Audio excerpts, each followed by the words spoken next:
There was a time when few men in Hollywood looked tougher than James Caan. The sharp voice, the confident walk, the fierce intensity behind his eyes. On screen, he played men who feared nothing. Men who fought hard, loved recklessly, and rarely showed weakness. But real life was quieter than the movies he became famous for.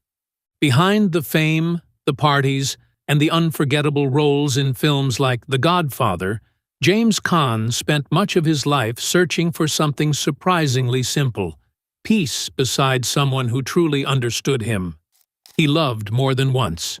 Some relationships ended too quickly. Some collapsed under the weight of Hollywood itself, and some left scars he carried for decades. But near the end of his life, many began to believe there was one woman his heart never completely let go of. The first woman who believed in him. Long before the fame, before the awards, before Hollywood turned James Caan into one of the most recognizable faces in America, there was a young man from the Bronx trying to prove he belonged in a world that rarely welcomed outsiders. He was ambitious, restless, and filled with a quiet hunger that even his closest friends could feel. At that point in his life, success was still uncertain. The future had not yet opened its doors, and standing beside him during those uncertain years was Dee Jay Mathis.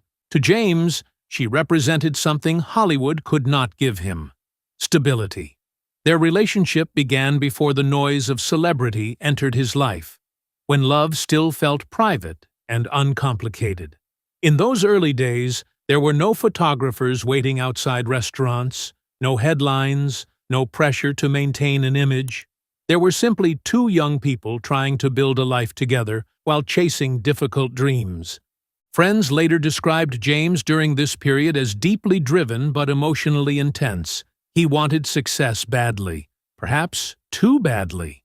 And like many actors of his generation, once Hollywood finally noticed him, everything around him began to change. The long hours, the growing attention, the sudden opportunities, they slowly pulled him away from the quieter life he once shared with Dee Jay. Still, she gave him something no audience ever could: belief before fame arrived.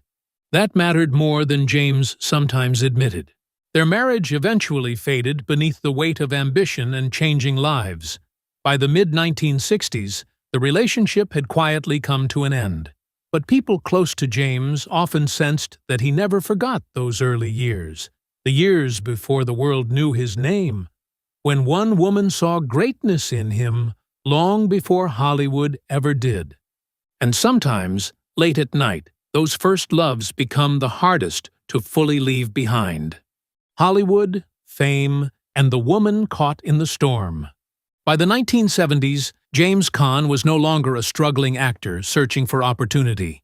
After The Godfather changed Hollywood forever, he became one of the most desired leading men in America. Fame arrived fast, and with it came the kind of lifestyle that could easily consume a person. The parties became louder. The nights became longer. Everywhere James went, attention followed him. And somewhere inside that storm stood Sheila Ryan. Beautiful, elegant, and already connected to Hollywood mythology. Through her past relationship with Elvis Presley, Sheila seemed to fit naturally into James Caan's rapidly changing world. Together, they looked like the perfect Hollywood couple: glamorous, exciting, impossible to ignore. But appearances in Hollywood often hide far more than they reveal. Their relationship moved quickly, fueled by emotion, attraction, and the intensity of James's growing fame. Yet beneath the surface, life was becoming increasingly unstable. James was living at full speed, surrounded by pressure, expectations, and the exhausting demands of celebrity life. Interviews, film sets, public appearances, there was always somewhere to be, someone waiting, another role demanding his attention. For Sheila, loving James often meant trying to hold on to a man who rarely slowed down long enough to breathe. Still, their relationship created one of the most important parts of James Caan's life: the birth of their son, Scott Caan. In later years, Fatherhood became one of the few subjects that softened James completely. Beneath the hardened image Hollywood loved so much was a father who deeply cared for his children, even during the most chaotic periods of his life. But the marriage itself could not survive the pressure surrounding them. The love had been passionate, powerful, and sincere in its own way, yet it burned too fast. Before long, the relationship collapsed beneath the very fame that had once made them seem unforgettable together. And for James, another chapter of love quietly slipped into memory, leaving behind both regret and a son who would forever remind him of those turbulent years. The women he could never fully hold on to. As the years passed, James Caan became more than a movie star. He became part of Hollywood legend itself. Directors admired his intensity, audiences admired his confidence, and to the outside world, his life seemed filled with everything a man could possibly want: fame, money, admiration, and the company of some of the most beautiful women in Hollywood. But behind that image was a man growing increasingly difficult to anchor emotionally. During the height of his fame, James was linked to several famous women, including Barbara Streisand, Raquel Welch, and Dee Jay Mathis. Some relationships were brief. Some may have been exaggerated by gossip columns hungry for headlines. But together, they created the image of a man constantly surrounded by romance, while quietly struggling to hold on to lasting peace.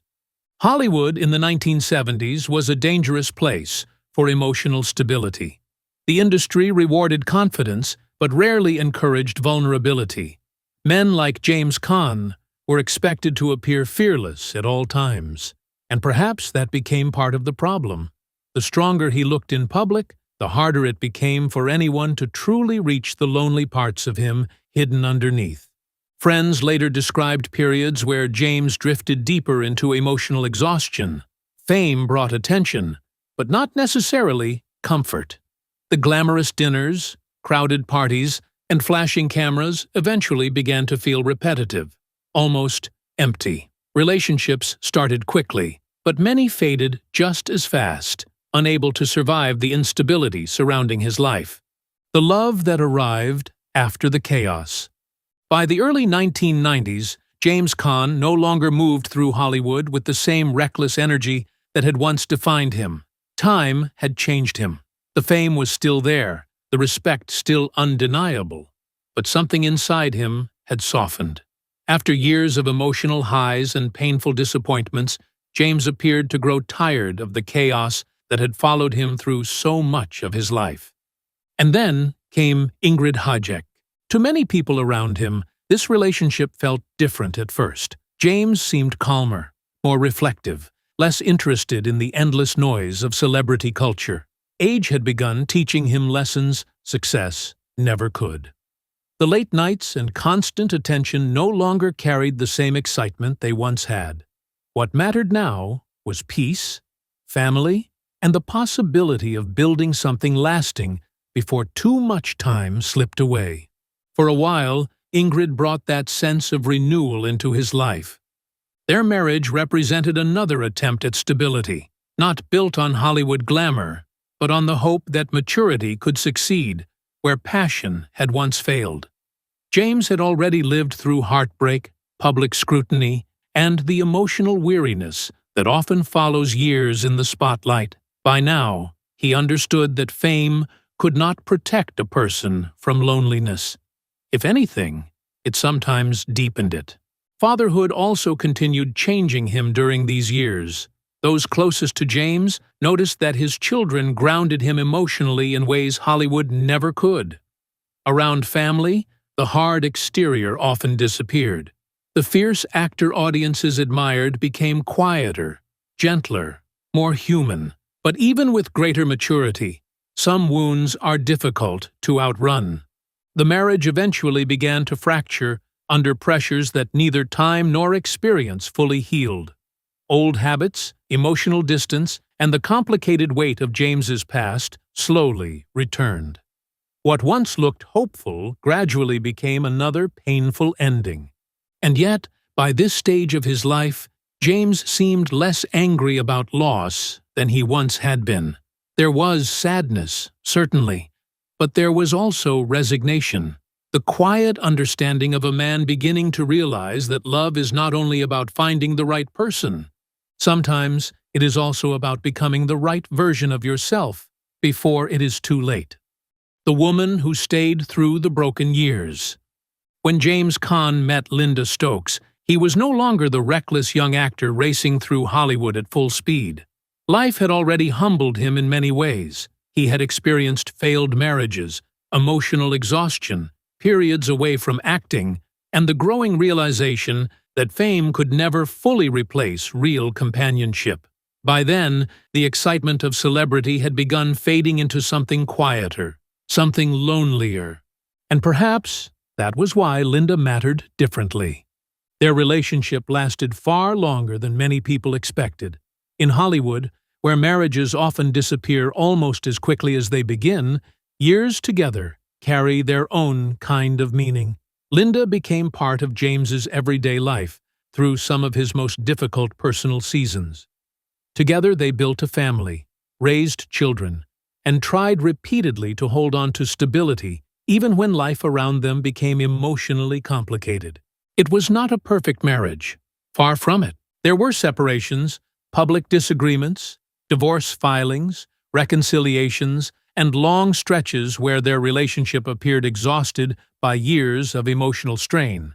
But unlike many romances from James Caan's past, this one refused to disappear completely. Again and again, they found their way back into each other's lives. That persistence revealed something important. By this point, James no longer seemed interested in temporary excitement. Age had stripped away many illusions. The glamorous Hollywood nights that once surrounded him had grown distant. What remained now were the people who stayed when life became difficult, quiet, and painfully honest. Friends noticed that in later years, James spoke differently about love. Less dramatically, less impulsively. There was more reflection in his voice, and more regret, too. The tough image he carried for decades slowly gave way to a man who understood how fragile relationships truly are. And through many broken years, Linda remained connected to his story. Maybe that was the truth James Caan spent much of his life learning too slowly. Real love is not always the loudest love.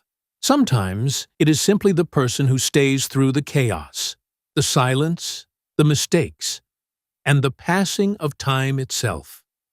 For millions of people, James Caan will always be remembered as one of Hollywood's toughest stars, a man whose presence could command an entire screen with a single look. But behind that strength was someone far more human, a man searching for love, understanding, and peace in a world that rarely slowed down long enough to offer any of them. And maybe that is why his story still touches people today. Because beneath the fame and the unforgettable performances was a truth many quietly understand. Sometimes the greatest love of our lives is not the easiest one, but the one we never fully forget. If you enjoyed this story, subscribe to the channel for more timeless Hollywood memories, forgotten love stories, and the hidden emotional lives behind the legends we thought we knew.